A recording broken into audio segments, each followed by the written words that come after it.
Hello, all, and welcome to the Fantasy and Sci-Fi Fanatics podcast. I'm your host, Daniel Coolbaugh, and I have with me today a very special guest, and it's actually her second time being on with us. And this is going to be our first, one of the first installments for February, she wrote.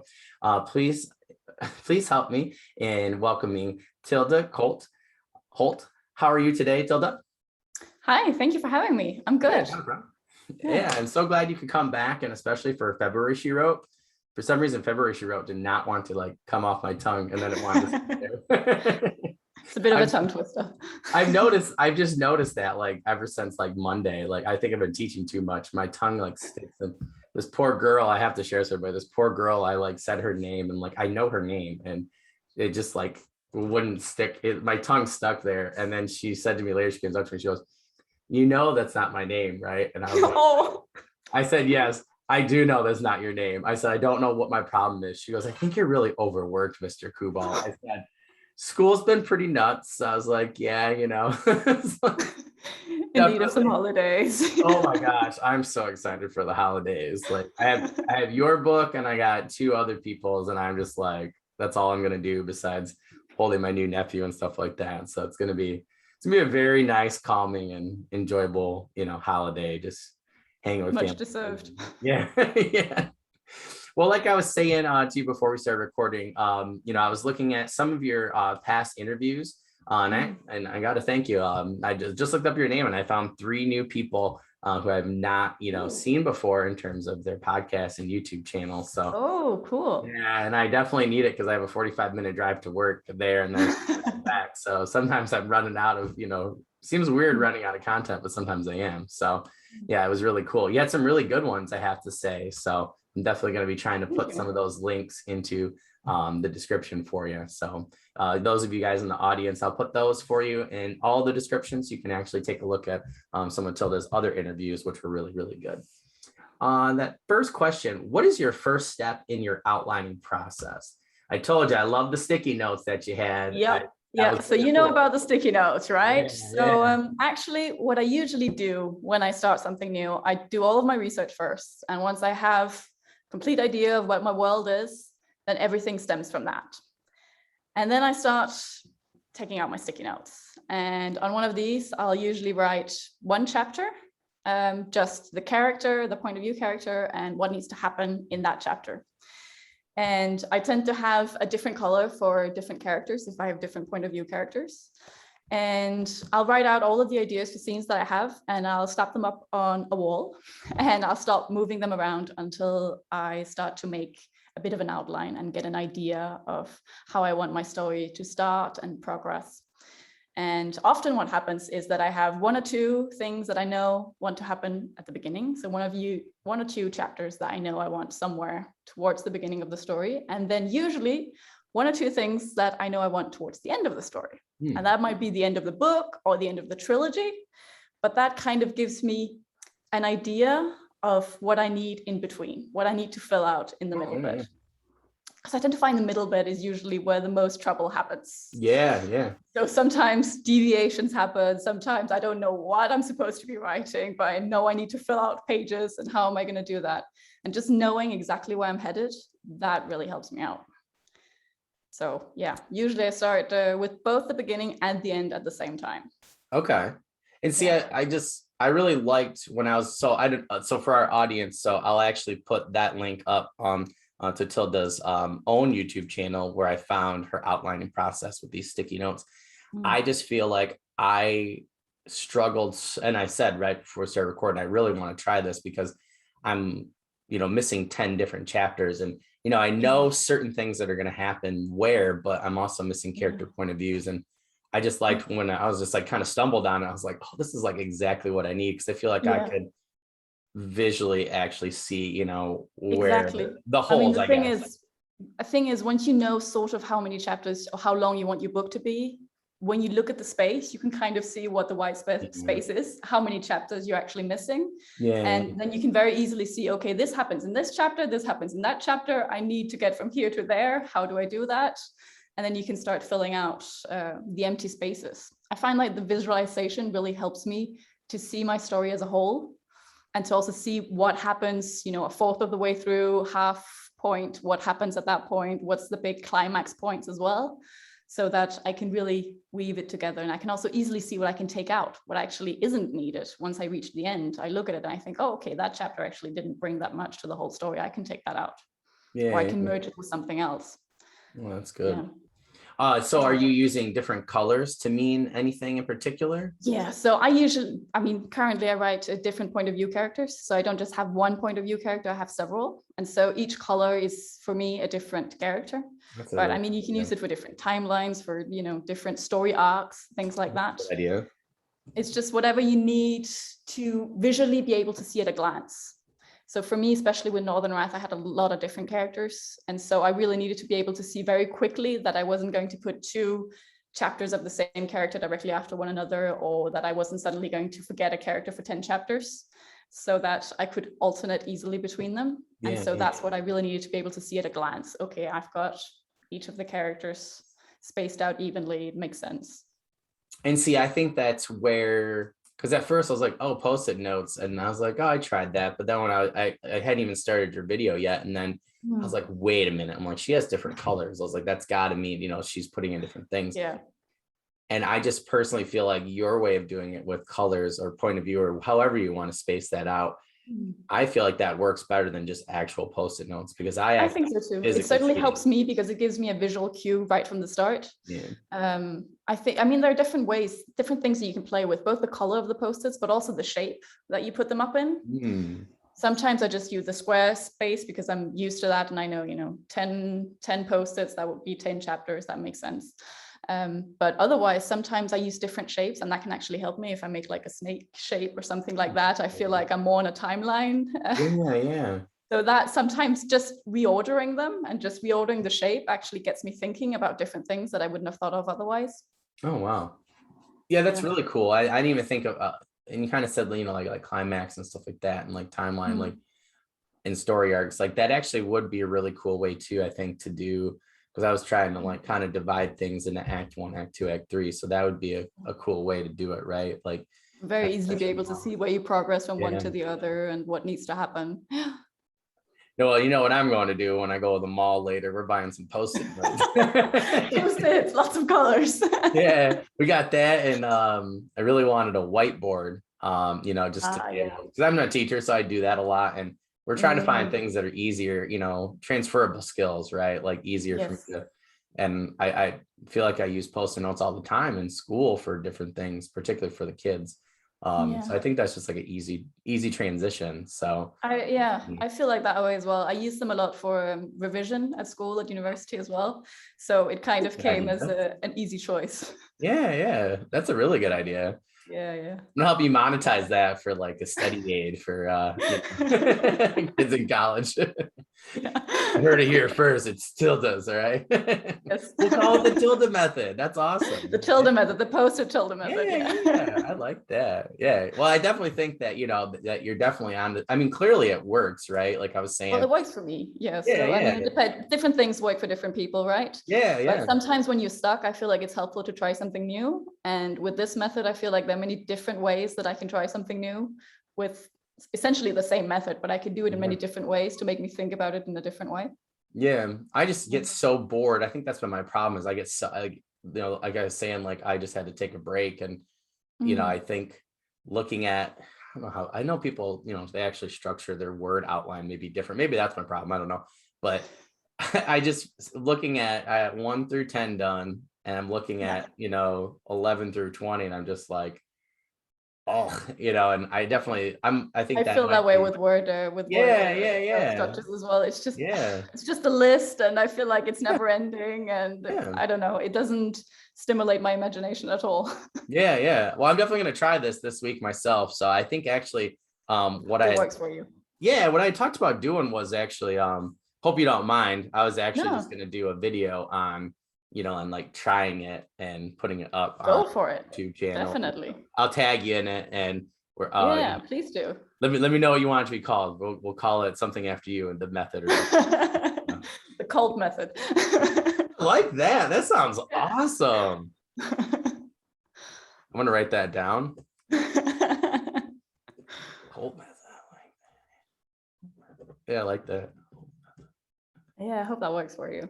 I mean, I think there are many different ways of doing it, but just having a visual cue can really help to make it feel more engaging and make you want to actually sit down and write. When you look at it, you feel like, okay, yeah, I'm engaged. I want to do it.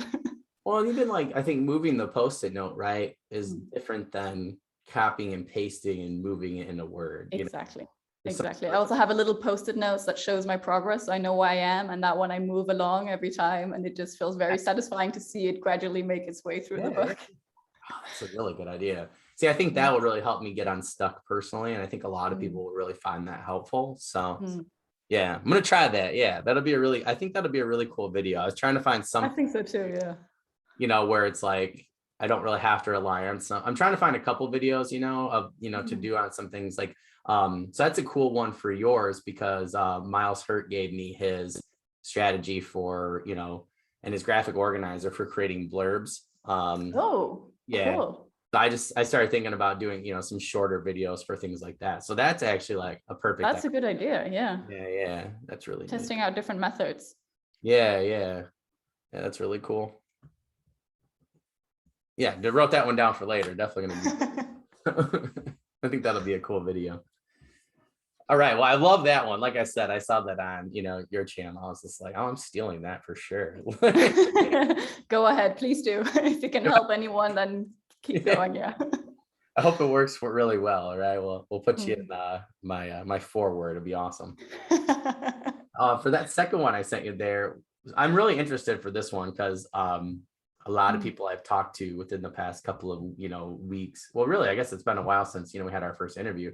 Really, it's been a couple months, I think, at this point. But particularly in the past couple of weeks, like I was saying before we started recording, I have quite a few of my friends that have just read Shackled Fates, and it just seems like, again, like so many books that I'm into, people really talked about your characters, their depth, things like that. So when it comes to characterization, where do you start with your characters in particular? That's a really good question. I mean, for Shackled Fates, I would say that there are definitely there's more focus on the characters, so they get to shine a bit more than they did in the first one. When I do the characterization, I feel like my characters really flourish when they speak to each other or when they speak to other people. So in dialogue is often when I find that I really get to know a character. Yeah. Because different people will respond very different to pieces of dialogue, and they will also come away with different conclusions. Like an example that I often use is, let's say that we have two characters who are talking to each other, and one of them says, oh, I don't have any brothers. And the person they're talking to hears that and thinks, okay, they don't have any siblings. They're an only child. But actually what the character means is, I don't have any brothers, but I have 9 sisters. I mean, just that perspective is something that you can only get when you know both of the characters, right? Yeah. But it happens in dialogue where you make assumptions about each other that might be, sometimes they're right, sometimes they're partially right, and sometimes they're completely wrong. And often in dialogue, as we go further and further into a dialogue, we discover things about the other character or the other person. I mean, even if we're just talking real people, right? We discover things about people that might be surprising to us, that changes our previous conception of them. And so I find that often in dialogue is when characters really come alive. And that's when I get to know them. And then I can go back and put in details early on about who they are and why they act certain ways and things like that. But I try to look at it from many different angles. So obviously there's how characters look, how they come across to others, I think is very important. And that also comes through in dialogue, right? Because you can be one way on the inside and then come across very differently depending on how you look, how you talk, and things like that. So I like to find those pieces in between where, there might be misunderstandings when people are talking, or one character might be saying something but meaning something else, but that we as readers understand where they're coming from and why they speak as they do and say things as they do. I think characters, just like real people, are complicated, and the more time you spend with them, the better you're going to know them. And I think that's true for authors as well. I mean, I don't know everything about my characters when I start. I have a basic idea of who they are, and then I get further and further into the story and I get to know them better and better. And then once I'm through the story, I go through it again and I put in more and more pieces, because now I feel like I know them. Now we've been on a journey together. I've written the story. I know who they are now. Now I can go back and really show the reader who this person is. So often I feel like I find the characterization really in the edit. So once I've already completed a manuscript, already completed the story, I feel like at that point, I really know my character. We've been through so much together, and we've met so many different people, so many different situations. I know how they react, and now I can really tell you who they are. Yeah, I think that's a great point. And I find it interesting because I feel like you have said it in a different way and than maybe some other people and I have talked about before, which I think makes total sense. But I guess I haven't really thought of dialogue in that way, but I guess that's been kind of happening for me more and more lately, as I get further into, draft 2 and things like that. So I totally think you're right on the money. I feel like when I really know a character is when their dialogue just flows. Yeah. And often I discover just as much about them as the other character or as the reader does when they're reading the dialogue. It's surprising things tend to happen to me when I write dialogue. Characters tend to come alive more for me. Yeah. So the more dialogue I write, the better characterization, the better I know them. Well, it's nice too, right? Because you're also, you're really taking everybody with you with that characterization rather than just like, info dumping, things like that. Yeah, I have a basic idea and then I kind of discover them along with the reader and along with everyone else. So I just like how you said it, and I just want to point out for the audience that, it's I had talked to a friend of mine recently and we haven't posted yet, but we'll be posting later on Wednesday. And he and I had talked about, really treating that draft 1 very similar to what you're saying, and really just getting the story down, but really diving deeper with the dialogue and the characterization, and really just taking a little bit off the top. And we kind of talked about it almost like wood cutting, right? Like you're just the overall shape, and then or clay, and then really trying to get that's a really good way of looking at it. It's kind of like getting the basic skeleton, the basic idea of what you're doing down, and also I think testing different things. I think a first draft is a place where you're completely free to try different paths and to see what works and what doesn't, and you can take things out later and you can add certain things if it doesn't work out. So I feel like a first draft is just for you. No one else has to see it, and you can try everything that you want. And it's just to get the basic idea, to know that it works. And then you go back and you can really fine tune it and make it good. It's funny that you say that you brought up dialogue as your answer, because like I said before we got started, that's why I'm like so stuck right now, because as I was learning more who that one character is. So for the audience, I have this stupid police officer character who I needed, and not that he's stupid, he's really smart, but he decided to not be a police officer anymore. He decided that he wants to be a thief taker because that's just cooler in this world building setting and stuff. So now I have to like rewrite like his entire character. But I do think this happened to me in Northern Wrath as well, halfway through. Oh, cool.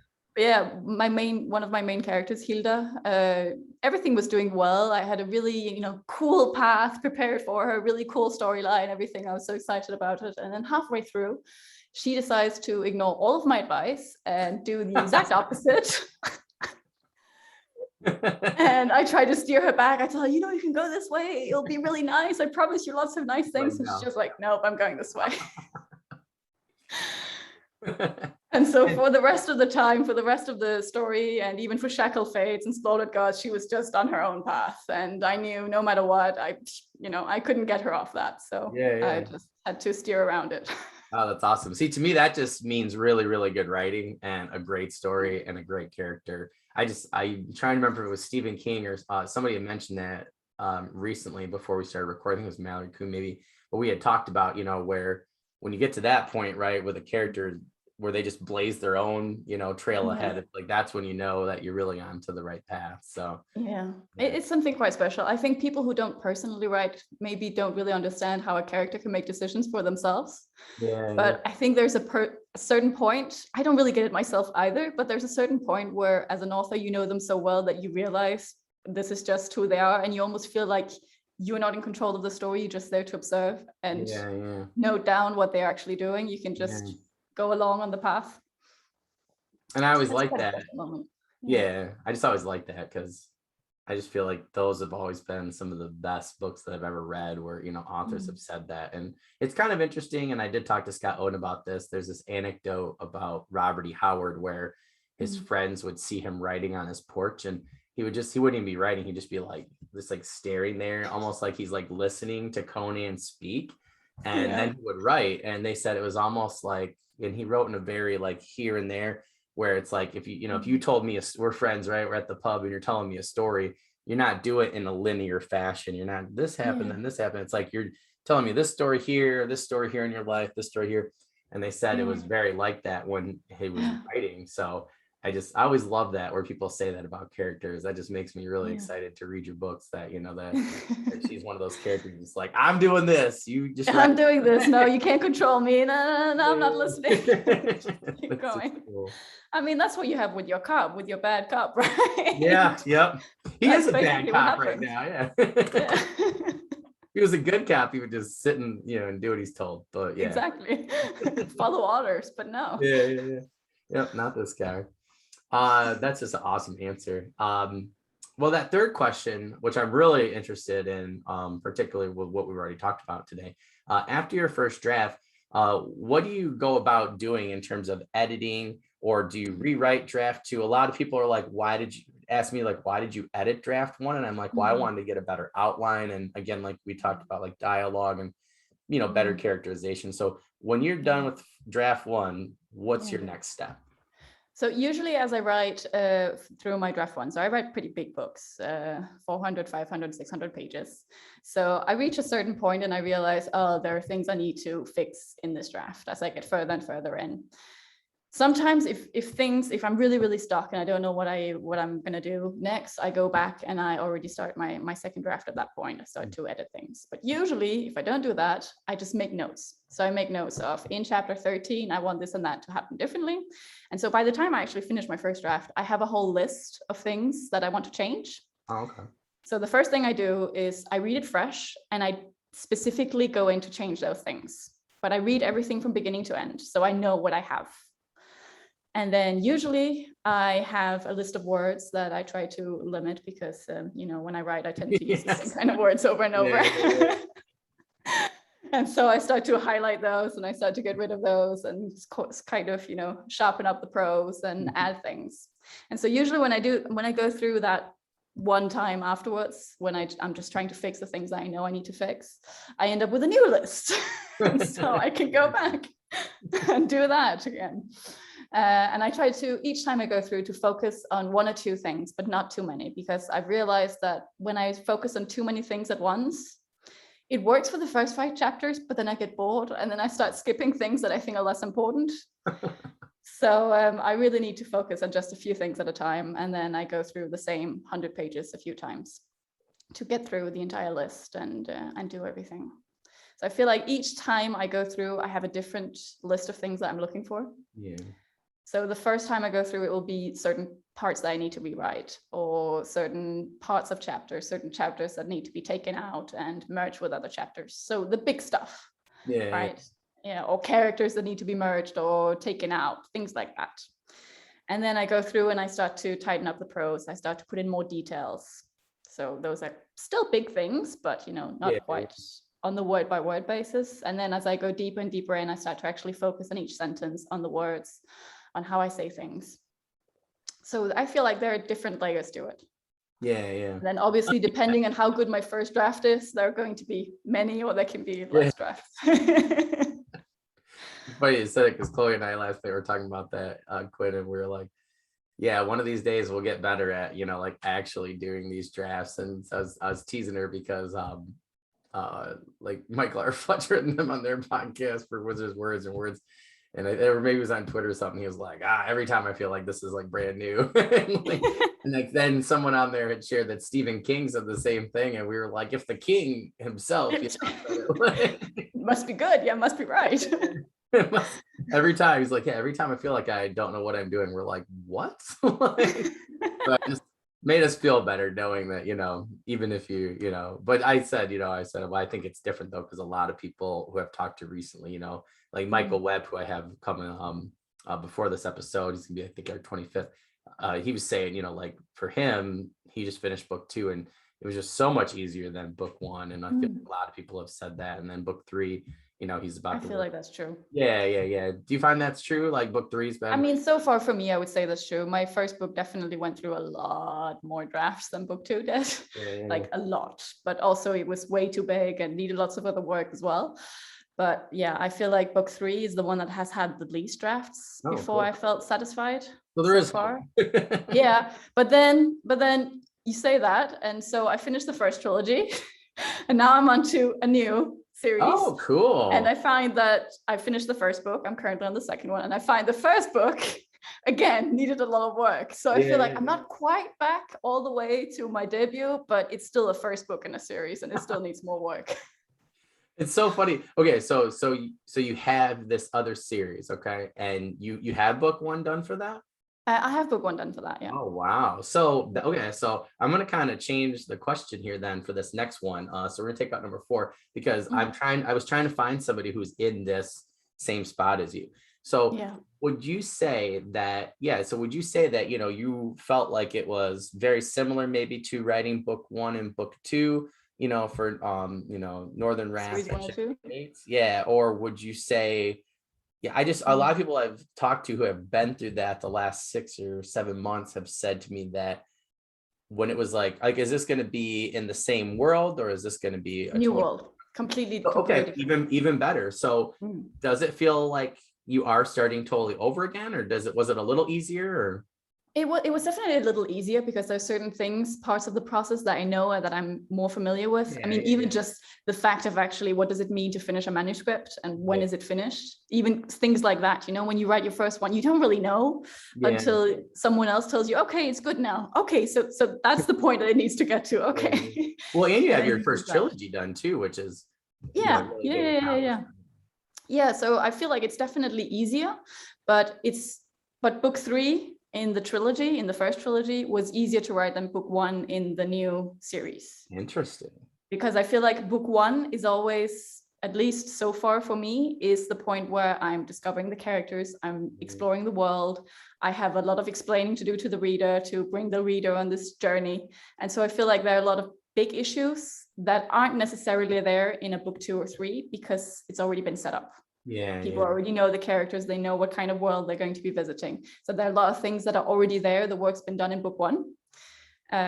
But since this is a whole new world, I need to do all of that setup from the beginning, right? So I feel like there are some similarities. So it's definitely not as easy as a book 3 in a trilogy.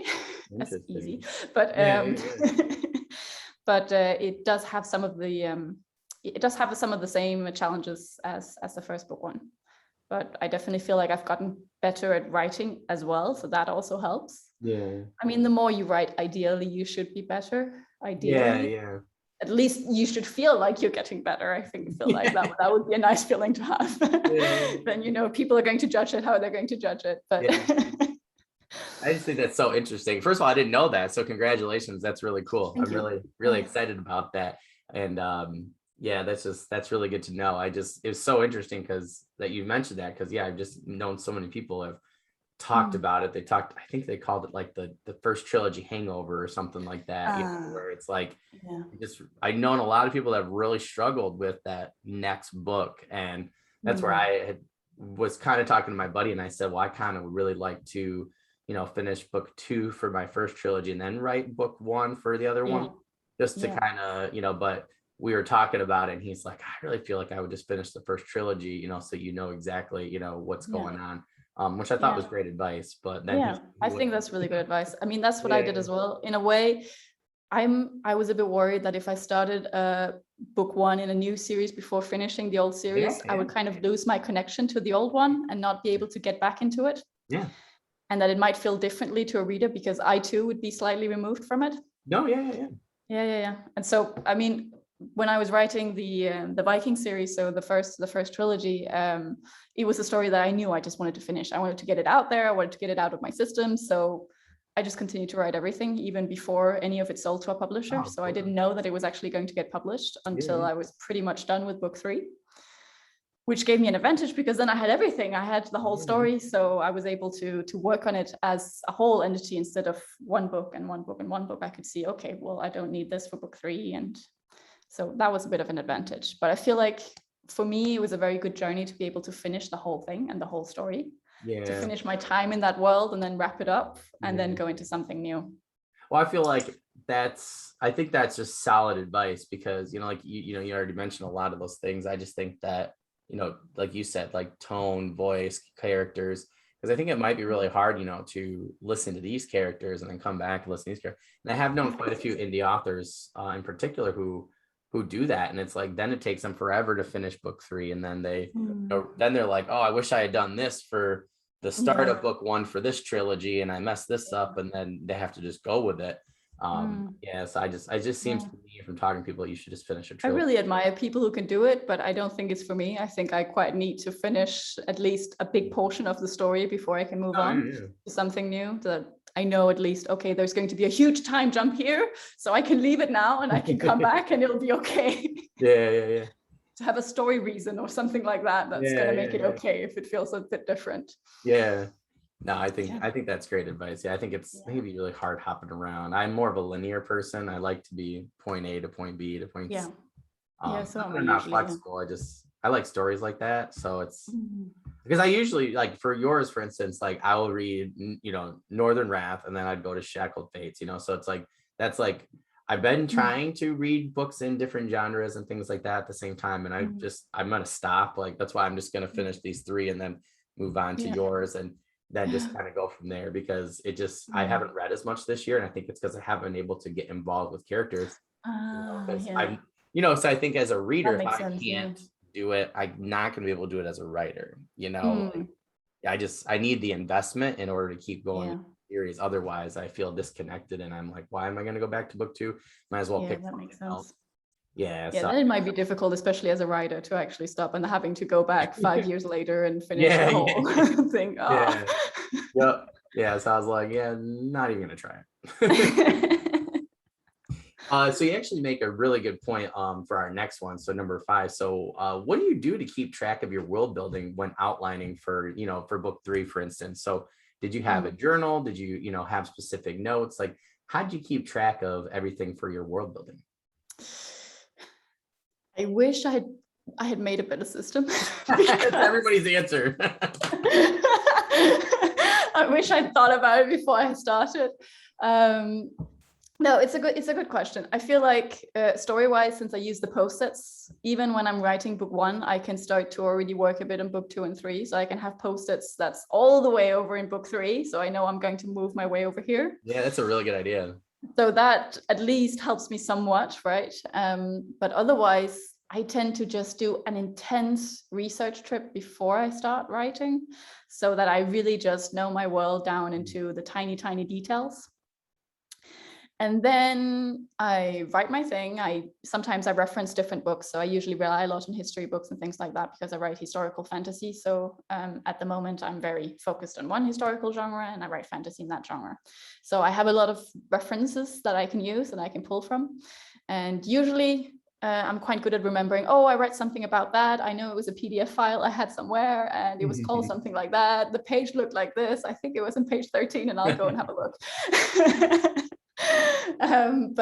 But otherwise, it can get a bit frustrating. So, but then I do a bunch of research, write my first draft, and then I go back through, and that's when I start to see all of the flaws. I start to see, oh, things are not matching up, because it's written over a longer period that it's going to take me to read it, right? So I'm going to read my second draft and do my second draft a lot faster, hopefully, than doing my first draft.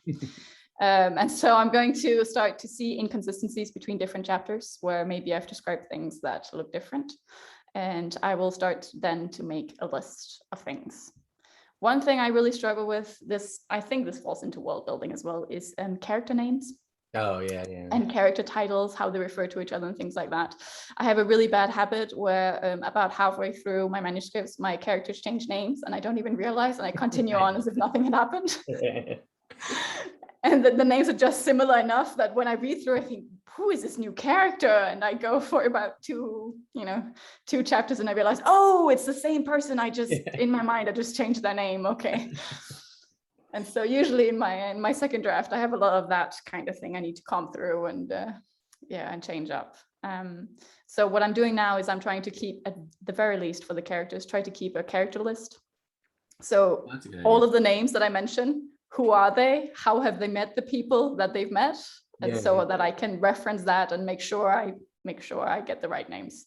So hopefully if it works out, the draft that I'm currently working on, it shouldn't have that problem anymore. yeah, So we'll see. It's just funny to hear people like different things. Like I feel like I've been trying to take notes like as I go, and then I highlighted certain things in draft one on paper where I'm like, okay, like this is a term. I have to make sure I keep the term the same. This thing, I had to make sure I keep that highlighted the same. I felt like that really helped, but it was very time consuming. Yeah. And my friend was like, why didn't you just start a journal or something? Yeah. I'm like, I don't know. Yeah. I dealt with this for Northern Wrath as well. So that's set in the, Norse mythology and Vikings and everything. And so there are a lot of terminology from Old Norse. And the spelling, I did the same thing I did with the names. So I went with like 3-4 different spellings for each of the things, depending on what mood I was in the day I was writing. And really, I think as soon as I finished the first one, I thought I should just, every time there's a new term, I should just open up a document. I should put in the term and I should put them in alphabetical order. So I know I can find it straight away. And I know how I've spelled it. But I didn't do that. When you're going, because you don't want to. Yeah, and then you kind of forget and you think, oh, it's fine. I'll remember when I get home, and you don't remember, and just you forget one or two, and eventually it's just. I've tried, it doesn't work, so I deal with that in the draft. I deal with all the things that I've sort of changed up in my mind in the draft. Yeah. It's like we gotta be like Robert Jordan and have like 3 assistants that keep track. Yeah, exactly. Said to my friend, I said, one of these days it's gonna be me, like I'll just hire 3 people to do it for me. And what is this thing? Please tell me. What was it again? I've stumbled across this word. I don't remember. What was that supposed to be? Well, I think that's a really great advice, and just, a great perspective on, just trying. It is difficult though, right? And it is. I think, for the big things, the things that are really important. So the most important things I try to keep in a document. I try to make a document before I start writing where I detail them out so I can reference that at a later point. But for the smaller things, I end up doing it in the second draft, because when I write, I just need to get the story out there, and then I can polish it and do it well afterwards. Yeah. That's what I always say to my friend. He's like, what are you going to do now? I said, that's future Dan's problem. Like that's exactly. That's a good way of putting it. Yeah. You're probably going to hate me, but for number 6 here, I'm really interested. A friend of mine, we were talking about this the other day. So what is your idea of the perfect book? What would that look like? Do you have a perfect book? I know I do. You do? Okay, tell me yours first and I'll give you mine. Okay, I'm going to totally blank on who the author is, but so there's 2. There's actually Star Wars books. They're young adult.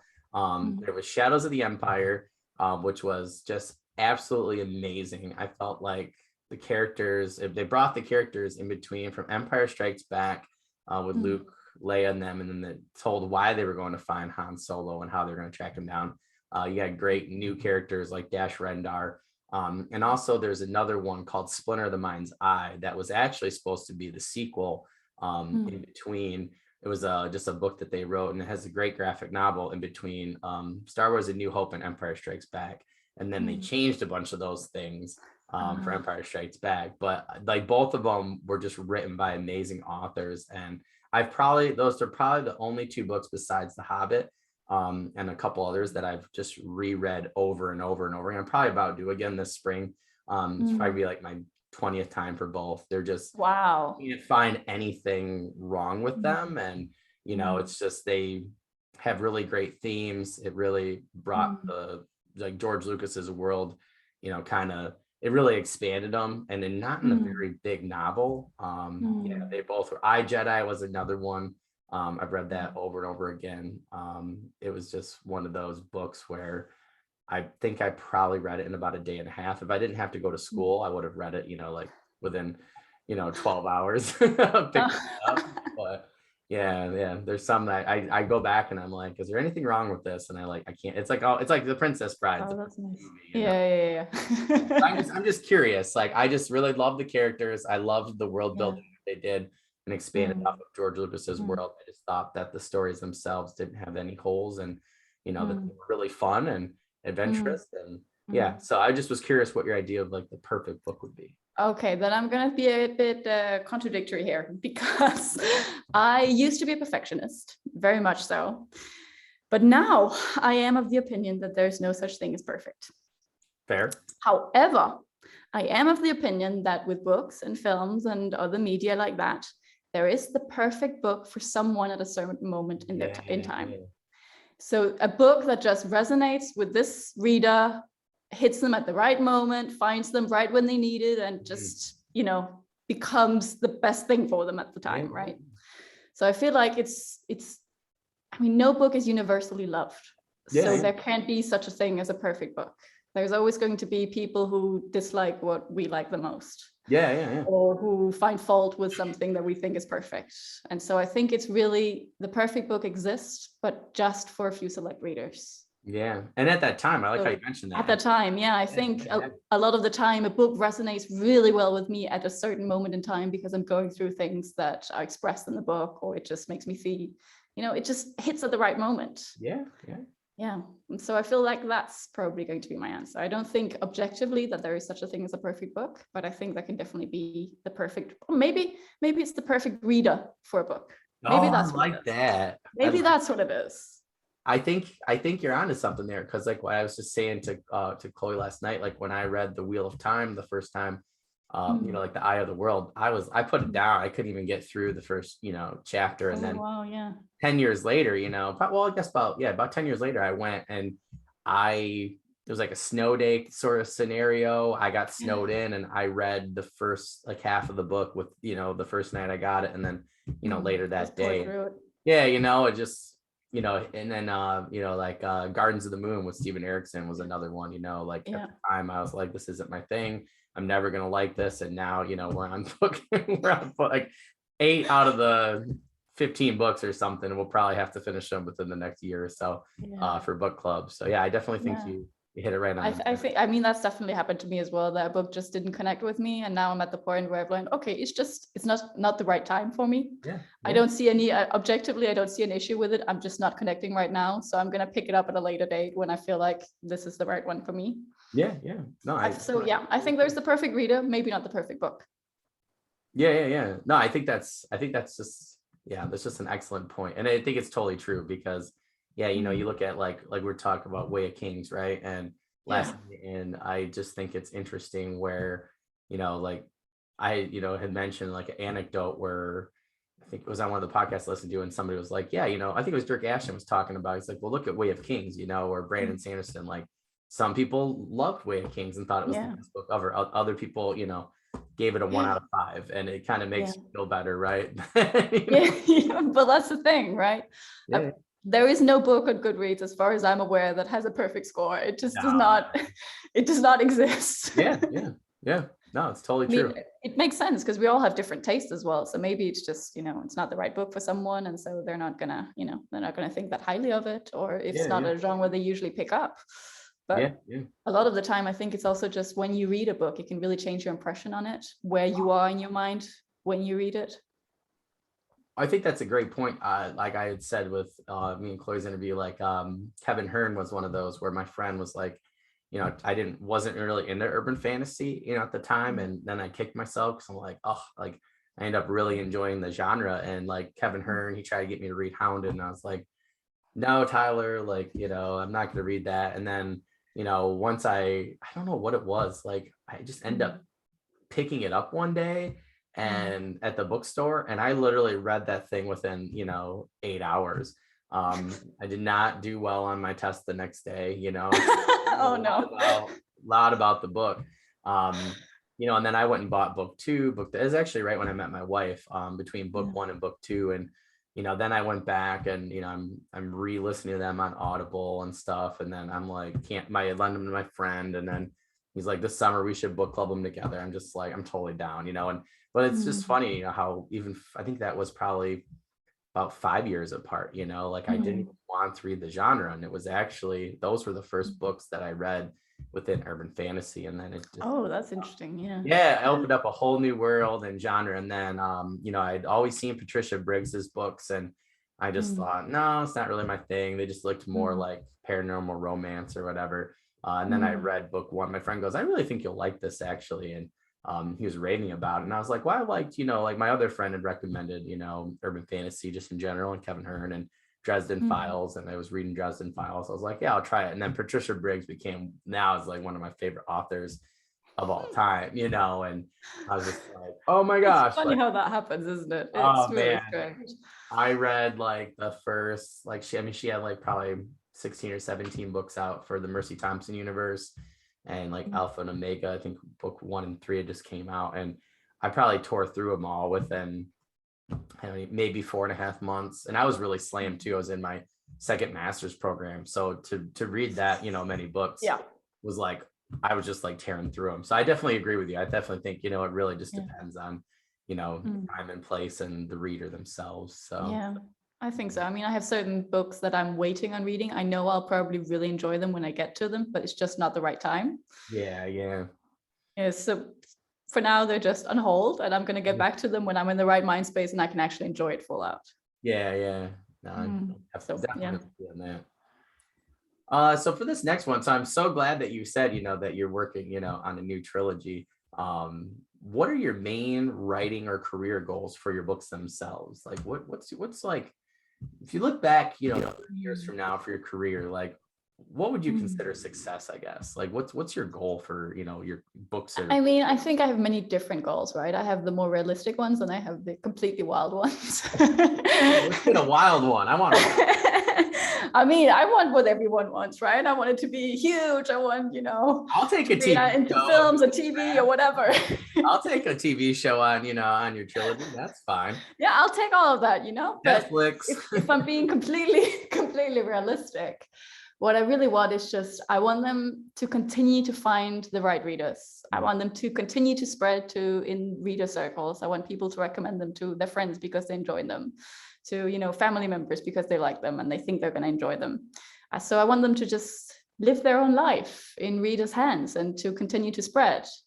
And career-wise, I want to continue to be able to publish. So I want to be able to write a minimum of one book a year and be able to continue to publish that and be able to live off that. So Yeah. that's really my realistic goal. I think it's realistic. I think that I can make that happen. Oh, I think so. Yeah. So I mean, long-term goal, right? It's not like it's going to happen tomorrow, but it's something that I continue to work on to get towards that point. So yeah, I want to continue to publish. I want to also expand my horizon a bit.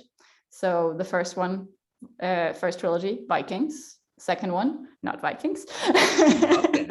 But we're still in historical fantasy in the second one. So for my third one, I want to move a bit away from that and try something new. So I want to continue to expand a bit on my horizon, my writing horizon. Yeah. I'm like I'm really excited for, Slaughtered Gods and just to run through all three, but I am really excited that, you're writing a new trilogy. So it's a duology, actually. I thought it was a trilogy, but it's a duology. So that's even cooler. We don't see a lot of those. That's awesome. It kind of worked out that way. Yeah. There's a lot of them too where I'm like, God, this is so good. And like I talked about doing that with a friend of mine. Like we talked about co-writing one together. And he said, he's like, I really want to do this with somebody. He's like, there's just not enough of them. And I do think, that there are so many, particularly, in fantasy and science fiction or, and horror even, where it's like, they're so popular, and I just think it does allow you to, that's something we should probably add at some point, is the duology, like, just like to talk to people about those, because it is a whole different, set of expectations and stories you can tell. It's a different, format. And I think that's a great idea. That's awesome. That's even more exciting, actually, because nobody ever does that. And I mean, it's interesting because trilogy seems to kind of be the staple, right? It seems to be what fantasy readers are used to. We all know the trilogy, and so they're going to be 3. Okay, we understand that. Or it's going to be a huge series. They're going to be more than 3. Yeah. But then duologies, I feel like maybe they exist more in sci-fi. I feel like there are a lot of sci-fi stories that are duologies. Yeah. But they're also really, I feel like I see a lot of newer books that are duologies in fantasy as well. I feel like it's on the trend, and I don't know why, but I'm excited for it. Well, like I said, I just think it allows you to write the story a lot differently because, it's a different story arc. Yeah, it's a totally different story arc. And I know growing up, I guess it probably is more, in science fiction. but yeah, I just remember there were a lot of them, that I ended up really enjoying. And yeah, I just thought it was a shame that, people don't use that type of formatting anymore. I think it's coming back. Yeah, which would be cool. I think it's on the rise. Yeah. Man, that's really exciting. Yeah, I was just talking to a buddy of mine about that, where we were talking about, some of those early reads we have where they were duologies. And I just, I just think it's a different type of, story arc, like you said. And I think it'd be really cool to see. Yeah, it is different from the 3-point structure that you'd have typically in a trilogy as well. You'd have them within the book, and then you'd have it for the entire series. So you kind of have a 3-point structure. I mean, a duology, you can't really do that. So it's going to work a bit differently. Yeah, that's exciting. Well, with this last question, if you could go back in time, what is one thing you would tell your past writer self? Keep going. It's going to be okay. That's such good. I mean, we all reach those moments, right? Where we sit in a dark room and we wonder, is this even worth it? Why am I writing? Why am I spending so much energy on this? And so those moments. Who are in that moment right now when they listen to this. It's gonna be okay, just keep going. Oh, that's really yeah, I mean, especially on the road to get published, it can be a really long road. And I feel like I definitely felt like it was a long road. Yeah. And there were many points along the way where I could have given up or could have just turned around and done something else. And a lot of points along the way where I considered doing just that. Yeah. So I would definitely tell myself you did well to continue and, keep going, believe in it, keep going, keep writing, even when you don't feel like it. It's going to be okay. It's going to come. I think that's awesome advice to your past self and to our audience. Many are probably, like I said, sitting in a quiet corner crying right now. Like, don't worry, it's gonna be okay. Just keep going. Why won't my characters just listen to me and just do what they're told? that I think that's unrealistic expectations. That's not gonna happen. Yeah. That's funny. That's gonna be me later tonight with my box of tissues, like trying to finish. Well, now I guess it's not going to be because we're literally about to head out right after I get done with this interview and the next one, and we're gonna go. Yeah, I can go get my Postit notes and a whiteboard and get going. So. Be excited. Back to fixing the story. Come on. Yeah.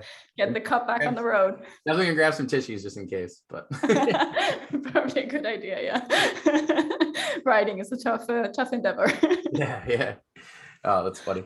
Well, we want to thank you for coming in. Again, Thilde. Really appreciate always talking to you, especially Thank you so much for having me. Yeah, of course. Yeah, anytime you want to come and cry with us, or outlining, or share any news or updates. Share my sorrows. Yeah. Well, that's just exciting. Got a lot of really cool stuff from you today, so really appreciate it. And like we said, guys, this is going to be one of our main episodes for February. She wrote, where we are highlighting female authors for the month of February. So we will be going with Benjamin from Lo-Fi and his YouTube channel and podcast, and really try to really get Thilde's books out there. If you haven't checked out Northern Wrath yet, please do. Shackled Fates is book 2, and then Slaughtered Gods is book 3. I know I'm really excited for Northern Wrath. I'm hoping, like I said, to get to it actually not this week, but next week. So I'm really excited to get to talk. Making good progress on your TBR list. I'm impressed. Well, I've only gotten like 15 read this year, and usually I'm at like 50 by now. So. Yeah. I'm a bit behind too. Yeah. It's just like my friend, he goes, you've done a lot of writing this year. I'm like, yeah, that's true. And I've never edited a book before, so that was different. Exciting.